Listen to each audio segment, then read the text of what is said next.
This episode is provided by Thomas Allgeier and Frennis, based on the most relevant LinkedIn posts about Cannes Lion International Festival of Creativity 2026. Frennis is a B2B market research company that supports enterprise marketing teams in unlocking the full potential of their customer data with the help of AI. You can find more info in the description. So welcome to today's deep dive, everyone. We are really thrilled to have you with us. Yeah, thanks for joining. Today, our mission is to basically unpack the absolute top trends from the Cannes Lion International Festival of Creativity 2026. And we're specifically focusing on all the insights that were buzzing across LinkedIn, curated directly for you, the B2B marketing professionals. Right. And, I think we need a quick tone check right out of the gate. Because if you hear the word Cannes and your brain immediately goes to like consumer brands throwing these lavish parties on yachts with celebrities. Which is usually what happens, right? Right, exactly. Yeah. But we need to completely reset the stage for this one. We've been analyzing all these dispatches, the debates, the raw insights flooding LinkedIn from the B2B folks actually on the ground this year. Yeah. And what we're looking at today is not about the flashy parties. It is about severe fundamental shifts in how enterprise growth is being orchestrated right now. Exactly. I mean, if you're listening to this on your commute or, sitting at your desk right now, you are probably feeling the whiplash of the last 12 months. Oh, for sure. And the biggest operational shift, like the absolute center of gravity at Cannes this year, was how the conversation around artificial intelligence has completely mutated. Mutated is a great word for it. Right. Because we spent the last year treating AI like a shiny new toy. We ran pilots. We did little isolated tests. But based on the intel from Cannes, that era is completely over. Yeah, it's done. The industry is no longer marveling at the engine. The panic now is figuring out how to actually run the machine.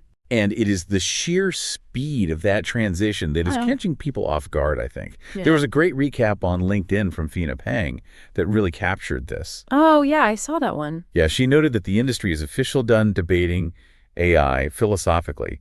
The whole what if phase, it's over. We are in pure execution mode now. Right. She specifically highlighted that agentic systems and autonomous buying journeys, they aren't beta tests anymore. Like they are shipping as we speak. Okay, wait, before we go further down this road, let's unpack that for a second, because agentic AI gets thrown around a lot in pitch decks right now. It definitely does. Yeah. And we aren't just talking about a slightly smarter chatbot that sits in the corner of your website, right? Like, what exactly is an AI agent doing in a 2026 B2B marketing workflow that a human being used to do? That is the crucial distinction, actually. A chatbot waits for a prompt. An agentic system, on the other hand, has a goal, and it executes the steps to achieve that goal autonomously. Right. So in a B2B context, an agent isn't just writing an email template. It is actively monitoring intent data across the web. It notices that a target account is researching a specific problem, and then it dynamically generates a highly personalized outreach sequence. Wow. Yeah, and then it routes it through your CRM, secures internal compliance approval, sends it, analyzes the prospect's reply, and adjusts the next steps. Which is insane. Right. All without a human marketer ever clicking send. I mean, which sounds incredible on paper, but in reality, that brings up a massive issue. Think about it like this. Imagine your company just bought a $50 million state-of-the-art Formula One racing car.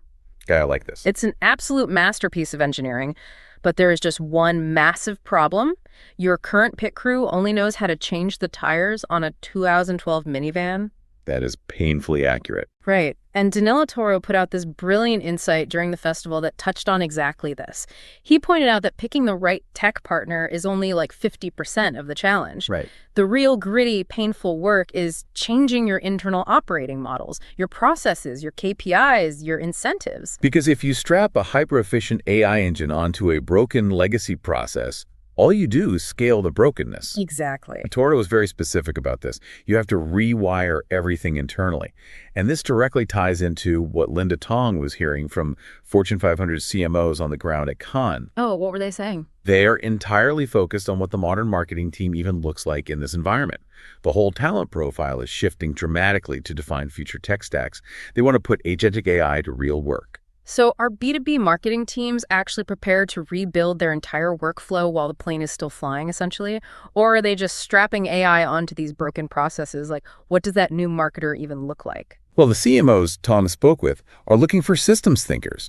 They are shifting away from people who manually execute tasks and moving toward people who can architect the workflow and manage the AI agents. I hear that, but let's be honest about the reality of B2B marketing for a second. Okay. It is notoriously terrified of risk. It's safe, it's corporate. If AI is making good professional content virtually free and instantaneous to produce, aren't most corporate brands just going to use this tech to pump out the exact same boring white papers, just at a massive scale? Well, that is the trap. And it's actually the exact tension driving the second major theme we saw emerging from the deep dive into these posts. Because AI is democratizing execution, making it practically free, the execution itself is no longer a competitive moat. Right, because everyone has it. Exactly. Having a flawless AI-generated 20-page report doesn't make you special when your competitor can generate the exact same report in 3 seconds. So the only true competitive advantage left for a B2B brand is the human driver.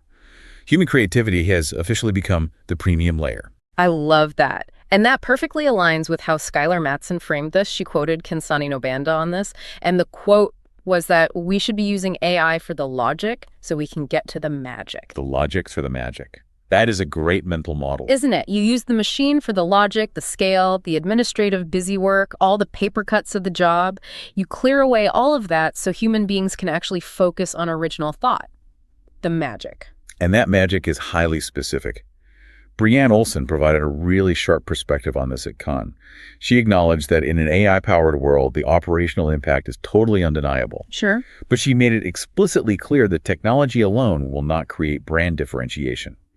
Taste, judgment, community, and culture, those remain deeply, stubbornly human. You cannot automate cultural empathy. You really can't, and you cannot code strategic judgment. Yeah, Gulen Benji from Mars echoed this exactly on LinkedIn. She shared their brand building philosophy, and it was refreshingly blunt. She said, people, creativity, technology, in that order, and by design. In that order. That's powerful. Right. But let me throw another analogy at this just to see how it holds up. Let's say AI gives everyone the absolute best, most expensive, high-end camera lens in the world. Okay. Suddenly, every single brand has perfect focus, perfect lighting, but you still need a photographer with actual taste to know how to frame the shot, Well, right? exactly right. So my question to you is, considering B2B is so risk-averse, will B2B brands actually be brave enough to lean into human emotion and culture?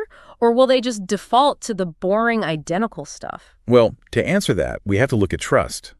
Because if human taste and authenticity are the new premium, B2B brands have to fundamentally rethink who is delivering their message. Right. Buyers don't trust faceless corporate entities anymore.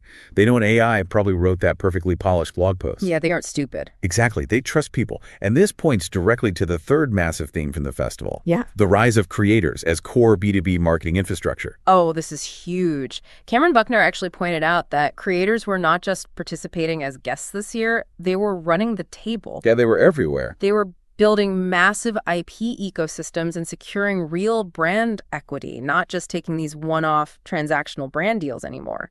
But here is the critical problem, and Eli Schwartz offered a very sharp critique of this dynamic. He pointed out that while consumer brands have spent the last decade building entire creator economies. Oh, they've mastered it. Totally. But B2B basically has none of it. B2B influencer marketing is still just, a sponsored LinkedIn post and a hope. It leaves a massive untapped infrastructure gap. So when you say infrastructure gap, what are we missing in B2B? We're missing the standardized, scalable ways to partner with an industry expert, track the pipeline they generate over a 6-month campaign, and actually compensate them based on revenue influenced. Instead of just handing them a gift card. Right. Well, building that external infrastructure takes a lot of time. But the immediate solution to that gap might actually be sitting right inside your own building. Employee creators. Yes. Milena Toro highlighted this fascinating pivot at Cannes regarding employee-generated content. She used the example of Starbucks and TikTok's partnership. Oh, that was a great example. Right. Think about the historical irony here. For the last 20 years, corporate employees were basically terrified to post about work. It was a massive liability. PR would lose their minds. Right. And now, what used to be a liability is a massive marketing asset because consumers inherently trust a barista showing the reality of their job, or in B2B's case, an engineer talking about a coding problem way more than a polished studio campaign. It's so true. But Daniel Shapiro predicted we are going to see a massive wave of these highly niche B2B creators emerge from within companies. And my pushback here is, are B2B companies really going to empower their employees to do this? Like, aren't they too paralyzed by the fear of losing control of their messaging? They are definitely paralyzed by that fear. But the financial mandate is forcing their hand, which brings us to the final major theme from the Croisette. The CMO mandate is expanding aggressively toward measurable business growth. Because you have to justify the risk. Exactly. To justify the risk of empowering employee creators or deploying agentic AI, the B2B CMO must be able to prove to the C-suite that all of this actually drives the bottom line. Right, which totally shifts the role of the CMO. The conversations at Cannes really highlighted this evolution from the CMO being just a campaign executor to being a true business orchestrator. Yeah, Sangeeta Prasad captured this perfectly. She noted that marketing is no longer viewed as adjacent to growth. It is expected to help shape it. Which requires more accountability and way less control. Precisely. And Lindsay Pullins from Circana offered a really grounded reality check on this. She pointed out that, sure, Cannes is full of beautiful, creative work, but the most important conversation happening right now is proving that the work actually did anything. She said, creativity without data is just art. Data without creativity is just noise. That is the quote of the year right there. And we finally have the hard data to back up why this dual approach is a financial necessity. Christopher Harmon shared some notes on PwC and ANA research that was presented at Cannes. Okay, what did the numbers say? It substantiated that brand plus demand marketing, so balancing long-term brand building with AI-driven performance, actually drives 2 times the revenue growth of laggard competitors. 2 times the growth. Wow. Yeah. You need the brand equity to build trust and the AI engine to capture the intent. It's like the modern B2B CMO is an architect who has been given an impossible brief. How so? Well, in the past, they just had to design a beautiful building. Now they're being asked to not only design the building, but also guarantee the property value increases by 20% by next quarter. That is exactly what it feels like. So how does a B2B CMO balance the need for that long-term, human-led brand building with the CFO's demand for instant, measurable ROI, without turning their whole department into a pure sales support machine? You survive it by making the C-suite realize that the human element is the only thing that makes the ROI possible in the first place. Right. The AI, the creators, those are just delivery mechanisms for trust. If the CFO wants instant ROI, the CMO has to prove that authentic human-centric brand building is the only way to earn trust from a skeptical buyer in a market that's completely saturated by AI. Man, that is so true. Which leaves us with a final thought for you to chew on as we wrap up this deep dive. Right now, massive AI models are training on the content we produce today. Yeah, literally right now. The brands that rely entirely on synthetic generation will eventually just be recycling themselves. So what if the ultimate B2B growth hack for 2026 isn't having the most advanced AI agent? What if it's simply having the courage to be the most radically human brand in a sea of automated noise? That is definitely something to think about. If you enjoyed this episode, new episodes drop every 2 weeks. Also, check out our other editions on account-based marketing, field marketing, AI in B2B marketing, channel marketing, MarTech, go-to-market, and social selling.